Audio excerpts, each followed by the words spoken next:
சுக்கிரதோஷம் நீங்க செய்ய வேண்டியவை. அன்றாட நம்முடைய வாழ்க்கையை வாழ்வதற்கு தேவையான அனைத்து விதமான சுபபோகங்களை தரக்கூடியவர்தான் சுக்கிர பகவான்.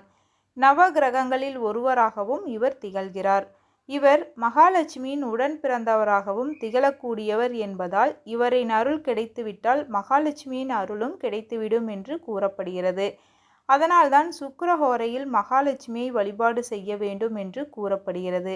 அப்படிப்பட்ட சுக்கிரனால் ஏற்பட்ட பாதிப்புகள் நீங்கவும் சுக்கிரதோஷம் நீங்கவும் செய்ய வேண்டிய பரிகாரங்களை பற்றி தெரிந்து கொள்ளலாம். சுக்கிர பகவானின் அருள் கிடைக்க வேண்டும் என்றால் வறுமையால் கஷ்டப்படுபவர்களுக்கு புதியதாக ஆடைகளை வாங்கி தானமாக தர வேண்டும். இதோடு மட்டுமல்லாமல் சுக்கிர பகவானுக்குரிய ஆலயமாக ஸ்ரீரங்கம் திகழ்கிறது. ஸ்ரீரங்கத்திற்கு சென்று சக்கர தாழ்வாரை முதலில் வழிபாடு செய்ய வேண்டும். பிறகு ராமானுஜரை வழிபாடு செய்ய வேண்டும். அடுத்ததாக கம்பத்தடி ஆஞ்சநேயர் இருப்பார், அவரை வழிபாடு செய்ய வேண்டும். பிறகு மகாலட்சுமியை வழிபாடு செய்துவிட்டு ஸ்ரீரங்கநாதரை வழிபாடு செய்ய வேண்டும். இந்த முறையில் ஸ்ரீரங்கம் சென்று வழிபாடு செய்தால் சுக்கிரனின் அருள் பரிபூர்ணமாக கிடைக்கும் என்று கூறப்படுகிறது.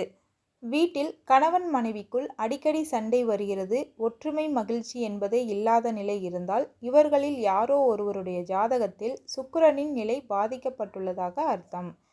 சுக்கிர பகவானுக்குரிய நிறம் வெள்ளை என்பதால் அவரின் அருளை பெற வெள்ளிக்கிழமையிலும் மற்ற நாட்களிலும் அதிக அளவில் வெள்ளை நிற ஆடைகளை அணிவதை வழக்கமாக்கி கொள்ளுங்கள்.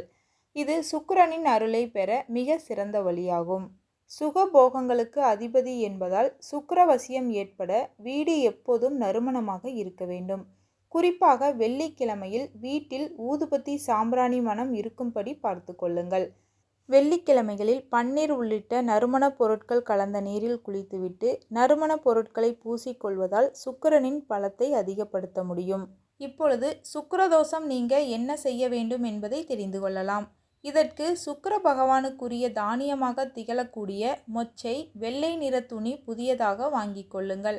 அதை நம்முடைய தலைக்கு வைக்கும் அளவிற்கு தலையணை உறை போல் தைத்து கொள்ளுங்கள். அதற்குள் வெள்ளை மொச்சையை போட்டு நிரப்ப வேண்டும். சிறிய அளவு தலையணையாக இருந்தாலும் பரவாயில்லை. தயார் செய்த இந்த தலையணையை தொடர்ச்சியாக 9 நாட்கள் இரவு படுக்கும் பொழுது நாம் தலையணையாக பயன்படுத்த வேண்டும். 10வது நாள் காலையில் அந்த தலையணைக்குள் இருக்கக்கூடிய மொச்சையை எடுத்து வேக வைத்து அதை காகத்திற்கு தானமாக போட வேண்டும்.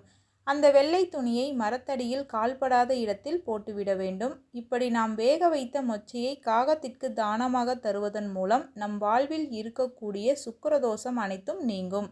சுக்கிரதோஷத்தால் ஏற்பட்ட செல்வ இழப்புகளை ஈடு செய்யும் அளவிற்கு வருமானமும் உண்டாகும். சுக்கிரனின் அருளை பெறவும் சுக்கிரதோஷம் நீங்கவும் இந்த பரிகாரங்களையும் வழிபாட்டையும் முழு மனதோடு செய்பவர்களுக்கு கண்டிப்பாக சுக்கிரனின் அருள் பரிபூர்ணமாக கிடைக்கும். இழந்த செல்வம் அனைத்தையும் திரும்ப பெற முடியும்.